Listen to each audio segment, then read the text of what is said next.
السلام علیکم۔ اچھا، اس والی ویڈیو میں بھی ہم صرف اس فرق اور ڈفرینس پر بات کریں گے جو حدیث میں اور قرآن کے اندر موجود ہے۔ درمیان میں جو زمین آسمان کا فرق ہے حدیث میں اور قرآن کے اندر جو زمین آسمان کا فرق ہے اس پر بات کریں گے۔ اچھا، اب یہ جو سنت ہے، سنت جو آج کل کے جو مسلمان لوگ ہیں وہ سنت کو یہ سمجھ کر ذہن میں یہ رکھ کر عمل کرتے ہیں کہ یہ کرنے سے ہمیں ثواب ملتا ہے، ہمیں اس کا اجر ملتا ہے، اجر۔ ان کو ذہنوں میں یہ ہے، ان کو یہ بتایا بھی جاتا ہے اور بڑی سختی سے ان کے دماغ میں یہ بٹھایا جاتا ہے۔ اچھا، اب میں آپ سے اس کے نا کچھ چند پوائنٹس ڈسکس کرتا ہوں اور آپ خود سوچنا ذرا عقل سے کہ یار اس چیز کا کیا ان چیزوں کا بھی ثواب ہوگا، اجر ہوگا؟ یہ جو میں اب آپ سے پوائنٹ ڈسکس کرنے لگا ہوں، کیا ان چیزوں کا بھی کوئی اجر ہوگا، کوئی ثواب ہوگا؟ اب آپ کی عقل آگے سے کیا جواب دے یہ تو اب اللہ ہی بہتر جانتا ہے، یا آپ کا اندر جو ضمیر ہے وہ بہتر جانتا ہے۔ اچھا، اب ایک پوائنٹ ہے ان کا، سنت کے بارے میں بتا رہا ہوں ابھی آپ کو، صرف سنت داڑھی رکھنا، نہیں، یہ داڑھی یعنی کہ آپ نے ایک مشت کی داڑھی رکھ لی۔ اب جنہوں نے داڑھی رکھی ہوئی ہے وہ تو اپنے دین کو سمجھ کے رکھی ہوئی ہے، اپنے مذہب کو ذہن میں رکھ کے انہوں نے رکھی ہوئی ہے، مگر کیا اس کا ان کو ثواب مل رہا ہے؟ یہ سب سے بڑا پوائنٹ ہے۔ ٹھیک ہے جی، ان کے مطابق تو مل رہا ہے، مگر اب جنہوں نے ثواب دینا ہے، اللہ کی ذات ہے نا، دیکھیں ثواب دینا اور اجر دینے والی ذات اللہ کی ذات ہے، اس کے علاوہ تو کوئی بھی نہیں ہے۔ حقیقت میں اگر آپ دیکھیں تو ثواب اور فائدہ پہنچانے والی جو ذات ہے وہ اللہ کی ذات ہے۔ اللہ نے تو اپنے قرآن میں اس طرح کی کوئی بات بتائی نہیں ہے۔ اب وہ جو ایک آیت ہے جس کا سہارا لے کے یہ پوری حدیثوں کی کتابوں کو اپنے اسلام کے اندر شامل کر دیتے ہیں اور سب سے بڑا ظلم کرتے ہیں، وہ ایک علیحدہ ٹاپک ہے، اس پہ ہم بات کریں گے۔ لیکن اللہ نے یہ داڑھی والی بات نہیں بتائی، تو لہذا اگر وہ داڑھی کا ثواب دے تو ہم جنہوں نے داڑھی نہیں رکھی ہم اس سے پوچھیں گے یا اللہ پاک کہ آپ نے اس کو ثواب دے دیا، ہمیں نہیں دیا، وجہ؟ تو وہ آگے سے کیا فرمائے گا؟ خیر، وہ تو جب سوالات ہوں گے، اللہ معاف کرے، قیامت والے دن جب پتہ چلے گا۔ لیکن کیونکہ قرآن میں موجود نہیں ہے اس چیز کا ذکر، اس لیے ہمارے پاس ایک بہت بڑا پوائنٹ ہے کہ ہم اللہ تعالیٰ سے سوال کریں گے کہ بھائی اگر یہ اتنی ضروری چیز تھی تو آپ قرآن میں لکھ دیتے تو ہم رکھ لیتے، کیونکہ ہم تو میں تو اپنے آپ کو مومن کہتا ہوں۔ مومن مطلب اہل قرآن۔ اگر مسلمان کہتے ہوئے شرم اس لیے آتی ہے مجھے کہ یہ جو آج کل کے لوگ اپنے آپ کو مسلمان کہتے ہیں یہ بیسیکلی مسلمان نہیں ہیں، لیکن کیونکہ یہ پورا طبقہ اپنے آپ کو مسلمان کہتا ہے تو لہذا مجھے اپنے آپ کو مسلمان کہتے ہوئے شرم آتی ہے۔ میں کوشش کرتا ہوں اہل قرآن کہہ لوں اپنے آپ کو یا مومن کہہ لوں۔ خیر، حقیقت میں ہم کیا ہیں وہ تو فیصلہ خدا کرے گا، اپنے آپ کو بولنے سے تو کچھ بھی نہیں ہوتا۔ اچھا، اب بات یہ ہے کہ دوسری سنت مسواک۔ اب یار مسواک آپ نے اگر کر لی، رکھی جیب میں سجا کے رکھی ہے، دکھا بھی رہے ہو ہیں اور کر بھی رہے ہو، اور دماغ میں آپ کے کیا چل رہا ہے کہ اس کا ثواب مل رہا ہے یا اس کا اجر مل رہا ہے؟ مقصد کہنے کا کہ یار دماغ میں تو یہی چل رہا ہے نا آپ کے، لوگوں کو بھی آپ یہی تعلیم دے رہے ہو، ترغیب دے رہے ہو، چھوٹے چھوٹے بچوں کو بھی آپ یہی سکھا رہے ہو مدرسوں میں۔ اچھا، اس کے بعد اب ایک بندے کے پاس برش ہے، وہ برش سے دانت صاف کر رہا ہے، اس دور میں نہیں ہوگا برش، جس وجہ سے وہاں کے لوگ اس ٹائم کی، آج سے 1500-1600 سال پہلے کی باتیں ہیں یہ، یہاں پر تو آج کے دور میں تو 50 سال پرانی بات پہ یقین کرنے کا دل نہیں کرتا ہے۔ تو یہ جو لوگ ہیں، یہ مسلمان جو کہتے ہیں اپنے آپ کو، یہ 1600 سال پہلی کہی ہوئی باتیں، وہ بھی ایک نارمل انسانوں سے کہی ہوئی باتوں پر اسلام سمجھ کر عمل کر رہے ہیں۔ یعنی کہ آپ اندازہ کرو گمراہی کا لیول، دیکھو کہ آج کے دور میں، آج کا جو دور ہے، اگر آپ کو آج کے دور میں 50 سال پرانی بات بتائی جائے نا تو اس پہ بھی بندے کا دل نہیں کرتا یقین کرنے کا۔ اور اگر بات ہوئی ہو تو یقین کر بھی لو تو اس کو اسلام سمجھ کر اس کو جو فالو کرنا ظلم ہے نا، یہ تو اس سے بڑا اور کیا ظلم ہوگا، اس سے بڑا اور کیا ظلم ہوگا کہ آپ ایک نارمل انسانوں کی، یار نبی کے ساتھی جو تھے، جینون ایک نمبر ساتھی تھے، ان پر تو فرض ہے کہ وہ اسی کتاب پر عمل کریں اور اس کتاب کو فالو کریں جو خدا نے نبی کریم صلی اللہ علیہ وسلم کے اوپر نازل فرمائی ہے اور نبی اپنے انتقال سے پہلے ان کو دے کے گئے ہیں. جو ایک نمبر لوگ ہیں، ساتھی ہیں نبی کریم صلی اللہ علیہ وسلم کے، ان پر تو فرض ہے یہ بات. اب یہ جو باتیں ہیں جو قرآن سے بالکل علیحدہ ہیں اور جو ان کے وصال، نبی کریم صلی اللہ علیہ وسلم کے وصال سے کوئی 100-150 سال کم سے کم 100-150 سال کے بعد وجود میں آنا شروع ہوئی، اور اسلام کو دفنانے کے لیے یہ چیزیں بننا شروع ہوئیں. اسلام کا جو قد ہے، جو لیول ہے، اس کو نیچے کرنے کے لیے اس کے آلٹرنیٹ کے طور پر یہ چیزیں بننا شروع ہوئیں. اور پھر ان کے اس باتوں کے پورے امام آئے، اماموں نے ان باتوں کو تحفظ دے کر ان کو اور زیادہ سنبھال کے رکھا، اور پھر آگے نسل در نسل یہ چیزیں چلتی جا رہی ہیں. مگر سمجھے کیا ہوئے ہیں؟ دماغ میں کیا سمجھا ہوا ہے؟ یہ اسلام ہے، یہ اسلام پہ ہم عمل کر رہے ہیں، یعنی کہ حدیث پر عمل کر کے سمجھتے ہیں کہ ہم نے اسلام پر عمل کر لیا. جبکہ میں اتنی واضح دلیل دے چکا ہوں کہ اسلام کی ایک ہی کتاب ہے، اور جو وہی مطلب جو خدا اپنا کلام یا اپنی آیت آسمانوں کے اوپر سے جبرائیل علیہ السلام کے ذریعے نیچے بھیجے، اس کو وہی بولتے ہیں. اس کے علاوہ کچھ بھی وہی نہیں ہے. الہام ایک نارمل انسان کی چیز ہے. الہام جو ہوتا ہے نا، الہام جو آپ کے خیالات ہوتے ہیں، آپ کو آئیڈیاز آتے ہیں، آپ کی عقل کے اندر آئیڈیاز آتے ہیں، جب آپ سوچتے ہو کسی چیز کے بارے میں تو اس کو الہام کہتے ہیں. وہ نارمل چیز ہے، اس کا اسلام سے تعلق واسطہ نہیں ہے. لیکن جو وہی ہے، وہی کا مطلب کہ جو آسمانوں کے اوپر سے پیغام خدا کا نیچے آتا ہے، جبرائیل علیہ السلام اس آیت کے طور پہ لے کے آتے ہیں اور پھر پڑھ کر سناتے ہیں، اور پھر نبی کریم صلی اللہ علیہ وسلم کو بھی اس پر عمل کرنے کا حکم دیتے ہیں اور ان کے ساتھیوں کو بھی. وہ اسلام ہے. اس کے علاوہ کچھ بھی اسلام نہیں ہے. یہ بہت امپورٹنٹ بات ہے. لیکن یہ میں کتنا بھی زور لگا کے بول لوں، یہ پتہ نہیں عقل میں بات بیٹھے گی کہ نہیں. اللہ جس کو ہدایت دے وہی ہدایت یاب ہے. اور یہ جو دین ہے یہ عقل مندوں کا دین ہے، ہر کوئی اس پر عمل نہیں کر سکتا.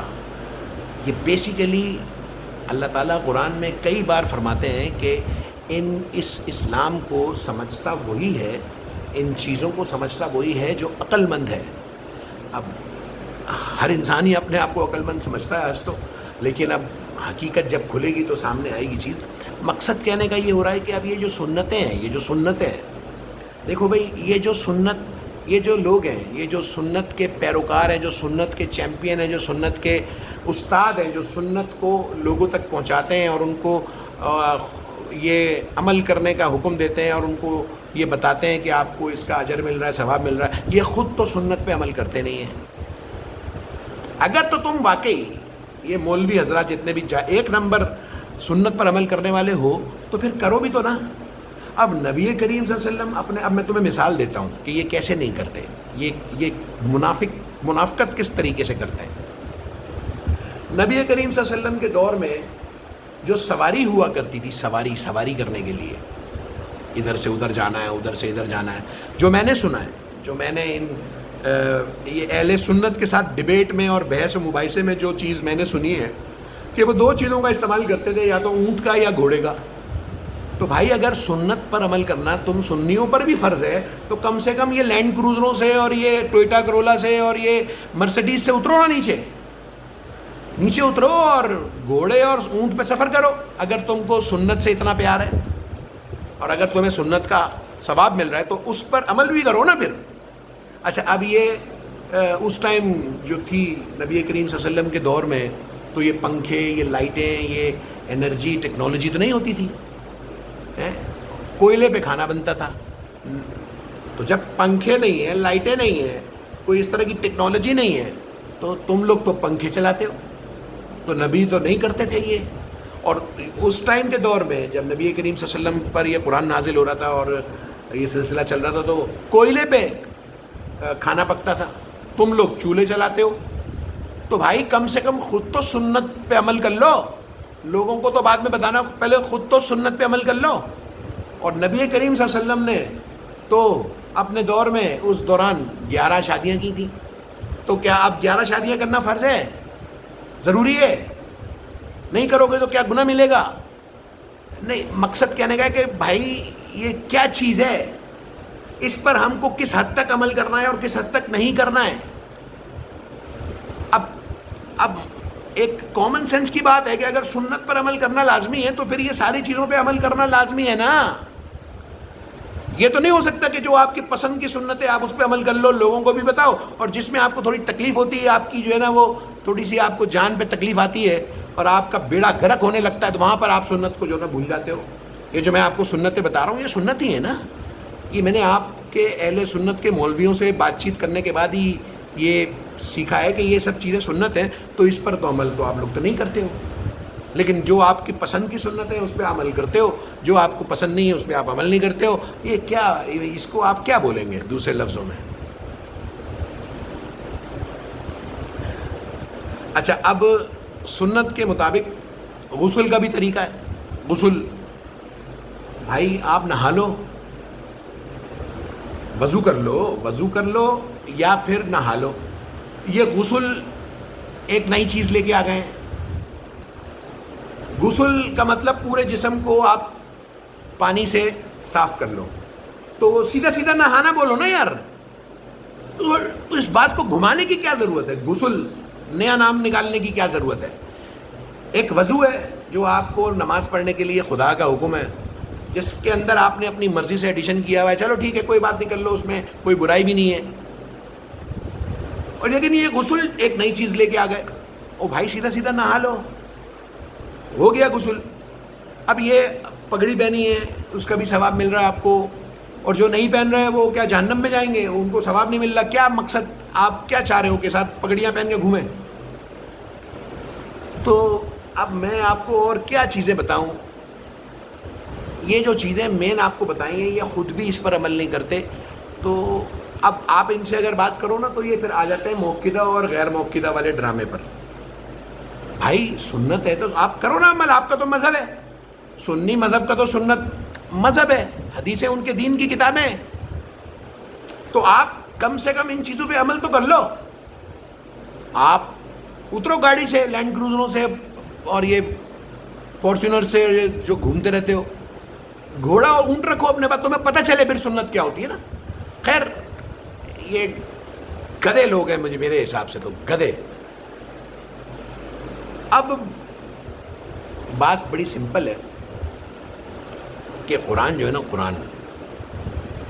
قرآن ایک اسلام کی ایسی کتاب ہے جس کے اندر اللہ تعالیٰ نے مومنوں کو جو حکم کرنے کا، جو عمل کرنے کا حکم دیا ہے نا، اللہ تعالیٰ نے قرآن کے اندر مومنوں کو عمل کرنے کا جو حکم دیا ہے اس پر عمل کرنا مسلمان اور مومن پر فرض ہے، اور اس کا انسان کی جان پر اثر بھی ہوتا ہے، خدا اس کا آپ کو اجر بھی دیتا ہے، کیونکہ اسلام خدا کی پروڈکٹ ہے، اس لیے خدا پر فرض ہے کہ وہ اپنے احکامات پر عمل کرنے کا اجر دے، جو کہ آپ کو اپنی زندگی کے اندر محسوس ہوگا، اور وہ صرف اور صرف مسلمانوں کے لیے کتاب بھیجی گئی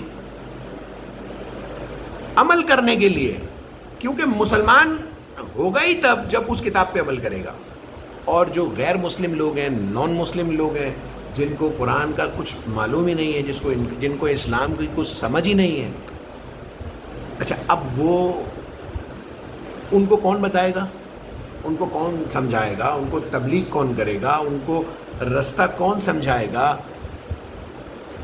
یہ تو انہوں نے تو اسلام کا نقشہ ہی بدلا ہوا ہے، چہرہ ہی بدلا ہوا ہے، یہ تو صحابہ کے اسلام کو خدا کا اسلام لے کر آگے چل رہے ہیں، یعنی کہ صحابہ کے اسلام کو پکڑ کر خدا کا اسلام بول کر آگے چلے جا رہے ہیں اور غیر مسلموں سے نفرت کرتے ہیں۔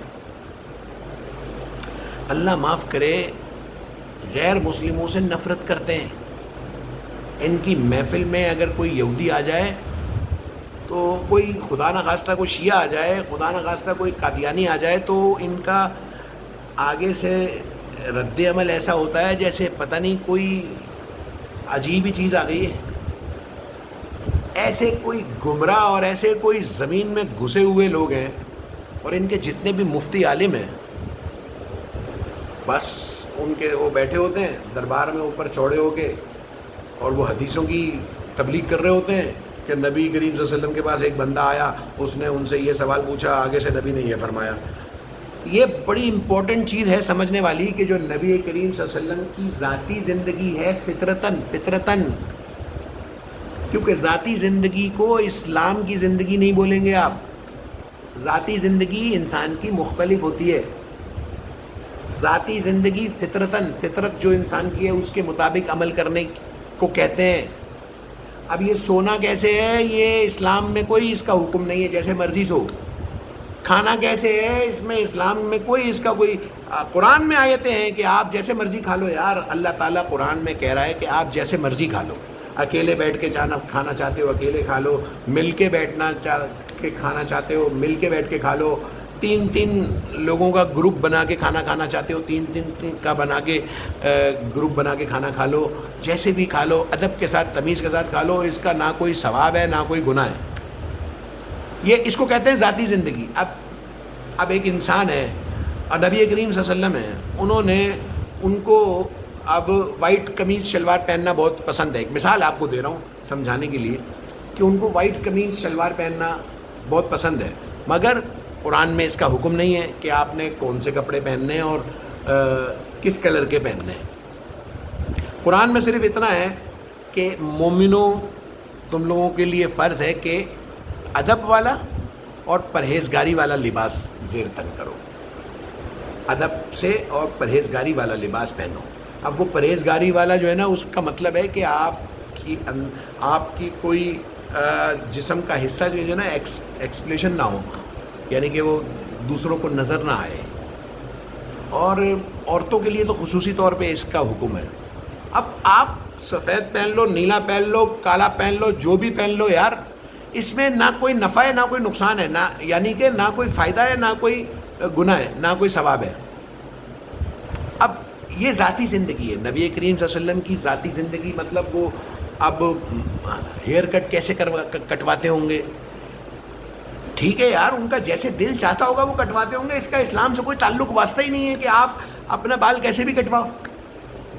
اب وہ اس کے اوپر پوری ایک بات بنا کر اور پوری کتاب میں مینشن کر کے کہ فلانے صحابی نے فلانے سے سنا، فلانے صحابی نے فلانے سے سنا کہ نبی کریم صلی اللہ علیہ وسلم تو یہ والی کٹنگ کرواتے تھے، تو کیا اب وہ والی کٹنگ کرانا فرض ہے؟ نہیں، اس کا کوئی نہ نفع ہے نہ نقصان ہے، نہ کوئی گناہ ہے نہ کوئی ثواب ہے۔ وہ نبی کریم صلی اللہ علیہ وسلم کی ذاتی زندگی ہے، یہ ذاتی زندگی کو یہ ہوتی ہے ذاتی زندگی۔ اب مثال کے طور پہ ایک اور آپ کو مثال دے رہا ہوں کہ نبی کریم صلی اللہ علیہ وسلم جو ہے وہ جاگنگ کرتے ہیں، ایک مثال ہے، ایک مثال آپ کو دے رہا ہوں تاکہ آپ بات کو سمجھ سکو کہ یہ سنت اور اسلام میں کیا فرق ہے۔ اب وہ اگر صبح جاگنگ کرتے ہیں اٹھ کے فجر کی نماز کے بعد، تو کیا اب جاگنگ کرنا لوگوں پر فرض ہے کیا؟ اب آپ اپنی حدیثوں کی کتاب میں یہ لکھو گے کہ فلانے صحابی نے فلانے سے سنا، فلانے صحابی نے فلانے سے سنا کہ نبی کریم صلی اللہ علیہ وسلم صبح فجر کے بعد جو ہے نا وہ جاگنگ کیا کرتے تھے، تو کیا اب لوگوں کو آپ یہ ترغیب دے رہے ہو کہ وہ بھی جاگنگ کریں؟ وہ بھائی کریں یا نہ کریں، ان کی مرضی ہے، ان کی مرضی ہے، وہ آزاد ہیں اس میں، ان کو جاگنگ کرنے کا نہ کوئی ثواب ہے نہ کوئی گناہ ہے۔ اپنا ذاتی اگر کوئی فائدہ ہے وہ ایک علیحدہ چیز ہے، لیکن اس کو اسلام سے مت جوڑو، یہ اسلام نہیں ہے۔ سنت کے بارے میں آپ کو بتا رہا ہوں، یہ ساری چیزیں سنت کے آپ کو سمجھا رہا ہوں۔ اب نبی کریم صلی اللہ علیہ وسلم ہاتھ میں تسبیح رکھتے تھے، اب کیا لوگوں کو ہاتھ میں تسبیح رکھنا ضروری ہے؟ اللہ نے تو کوئی ہاں، اگر اللہ تعالیٰ نے آسمانوں کے اوپر سے قرآن کے اندر یہ حکم فرمایا ہوتا کہ اے مومنو صبح فجر کی نماز کے بعد چہل قدمی کر لیا کرو، تو پھر اس کا مطلب بڑا صاف تھا کہ یہ ہم پر بطور مومن فرض ہو گیا۔ اب اگر اللہ تعالیٰ اوپر سے حکم بھیج دیتا قرآن کے اندر کہ اے مومنو سفید کلر کے کپڑے پہنا کرو، تو ہم سب جو ہے نا مسلمان بطور مسلمان سفید کلر کے کپڑے پہننا شروع کر دیتے، کیونکہ اللہ کا حکم ہے، اسلام اس نے بنایا ہے، سزا اس نے دینی ہے، جزا اس نے دینی ہے، تو ہم اس پر عمل کرنا شروع کر دیتے تو ہمیں یقیناً اجر ملتا۔ تو ذاتی زندگی جو نبی کریم صلی اللہ علیہ وسلم کی ذاتی زندگی ہے، اس کو آپ اسلام کے ساتھ زبردستی پورا مکمل مت جوڑو۔ وہ زندگی گزارنے کے جو چند احکامات ہیں ان پر اللہ تعالیٰ نے اپنے پیغمبر کو بھی اور پیغمبر کے ساتھیوں کو بھی اسی پر عمل کرنے کا حکم دیا ہے، جو کہ زندگی گزارنے کے چند اہم نکات ہیں۔ مگر ایک انسان کی جو ذاتی فطرتاً زندگی ہوتی ہے نا، اس کو اسلام کے ساتھ مت جوڑو۔ اور یہ جتنی بھی کتابیں انہوں نے بنائی ہوئی ہیں نا سنی مذہب والوں نے حدیث کی، یہ سب ان کی ایک تو یہ نبی کریم صلی اللہ علیہ وسلم کی اپنی منہ کی نکلی ہوئی باتیں بھی نہیں ہیں۔ سب سے پہلی بات تو یہ ہے کہ یہ جتنی بھی باتیں ہیں اس میں سے ایک بھی نبی کریم صلی اللہ علیہ وسلم نے خود اپنے منہ سے نہیں بولی۔ یہ صحابہ جو ان کے 100 سال کے بعد جانے کی زندگی سے ڈسکنیکٹ ہونے کے 100 سال کے بعد 200 سال کے بعد جو ان کے متعلق باتیں کرتے تھے، ان کو محفوظ کر کے تو ایک نیا اسلام کھڑا کر دیا گیا ہے۔ تو لہذا میرا کہنے کا مقصد یہ ہے کہ یہ جو سنت ہے نا، سنت، اس پر عمل کرنے کا نہ کوئی فائدہ ہے نہ کوئی، الٹا نقصان تو ہے۔ نقصان کیا ہے؟ نقصان یہ ہے کہ لوگوں کو اسلام سے گمراہ کر دیا گیا۔ لوگوں کو اب یہ پتہ چلتا ہے کہ یہ اسلام ہے جو مولوی حضرات بتا رہے ہیں، جو سنت ہے، یہ حدیث کی جو کتابیں یہ اسلام ہے، اور قرآن تو ہے ہی ہے۔ وہ بولنے کے لیے جو میں نے آپ کو بتایا ہوا ہمیشہ کہ وہ 10% جو سنبھال کے رکھتے ہیں، وہ تھوڑا بہت 10% اس سے سیکھ لیا، باقی 90% حدیث پہ عمل کرتے ہیں۔ تو مقصد کہنے کا ہے کہ جو ایک ذاتی زندگی ہوتی ہے نا انسان کی، اس میں بہت ساری چیزیں ایسی ہوتی ہیں جس کو فالو کرنا ضروری نہیں ہے۔ جیسے کہ نبی کریم صلی اللہ علیہ وسلم کی ذاتی زندگی میں بہت ساری چیزیں ایسی ہیں جس کو فالو کرنا ضروری نہیں ہے، اور جو اسلام ہے وہ تو اللہ نے اوپر سے نازل فرما دیا ہے، وہ تو خود نبی کریم صلی اللہ علیہ وسلم کے اوپر بھی وہی اعمال عمل کرنے کا جو ہے نا ان پر لازم ہے، اور ان کے ساتھیوں پر بھی۔ تو یہ ایک بہت گہرا، بہت پیچیدہ اور بہت ہی سوچ سمجھ کر فیصلہ کرنے والا معاملہ ہے کہ آپ کو کم سے کم یہ حدیثوں کی کتابوں کو کم سے کم اسلام نہیں سمجھنا چاہیے۔ باقی لوگوں کا مذہب ہے، لوگ اس پر عمل کر رہے ہیں، جیسے شیعوں کا مذہب ہے، وہ اس پر عمل کرتے ہیں، انہوں نے اپنا طریقے بنائے ہوئے، وہ محرم میں الگ ہوتے ہیں، دوسرے مہینوں میں الگ ہوتے ہیں، ان کا ایک طور طریقے ہیں، ان کی کتابوں میں لکھا ہے، وہ ان کا مذہب ہے۔ اسی طرح یہ سنی مذہب بالکل علیحدہ مذہب ہے، اور یہ جو کتابیں ہیں یہ سنی مذہب کی کتابیں ہیں، اس کا اسلام سے تو کوئی واسطہ ہی نہیں ہے نا، دور دور تک کوئی تعلق ہی نہیں ہے۔ تو لہٰذا میں یہی آپ لوگوں کو ویڈیوز میں بتانے کی کوشش کرتا رہتا ہوں، سمجھانے کی کوشش کرتا رہتا ہوں کہ اس کے اندر فرق جو ہے نا وہ سمجھو۔ یہ بہت بڑا فرق ہے، زمین آسمان کا فرق ہے۔ لہٰذا اللہ تعالیٰ سے میری دعا ہے کہ شاید جو لوگ غور و فکر کرتے ہیں اور عقل کا استعمال کرتے ہیں ان کو یہ بات سمجھ میں آئے، اور ہمارے معاشرے میں یہ چیز پھیلانا بہت ضروری ہے کہ ان کے اندر یہ اویئرنیس پیدا کی جائے کہ اسلام ہے کیا اور ہم نے اس کا چہرہ بدل کر بنا کیا دیا ہے۔ تو میری آپ لوگوں سے گزارش ہے کہ یہ ویڈیو کو زیادہ سے زیادہ شیئر کریں تاکہ لوگوں کے اندر اویئرنیس آئے۔ لوگوں کو اگر میں کہیں غلط ہوں تو مجھے بھی بتایا جائے نا، مجھے بھی بتایا جائے، مجھ سے بھی کوئی آپ ایسی کوئی لاجک، ایسی کوئی دلیل مجھے بھی دو تاکہ مجھے پتہ چلے کہ یار میں واقعی یہاں پر غلط ہوں۔ تو اس ویڈیو کو شیئر کریں، لائک کریں، سبسکرائب کریں تاکہ یہ چیزیں آگے پہنچیں اور لوگوں کے اندر اویئرنیس پیدا ہو۔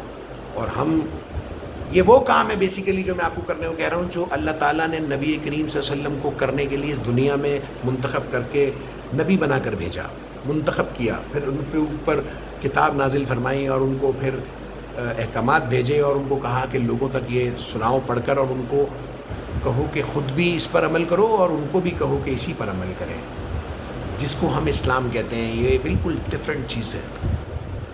تو لہٰذا آپ لوگوں سے گزارش ہے کہ اس کو سبسکرائب کریں، لائک کریں اور آگے زیادہ سے زیادہ لوگوں کے ساتھ شیئر کریں. تو انشاءاللہ اگلی ویڈیو میں پھر ملاقات ہوگی کسی دوسرے ٹاپک پر. تب تک کے لیے اللہ حافظ.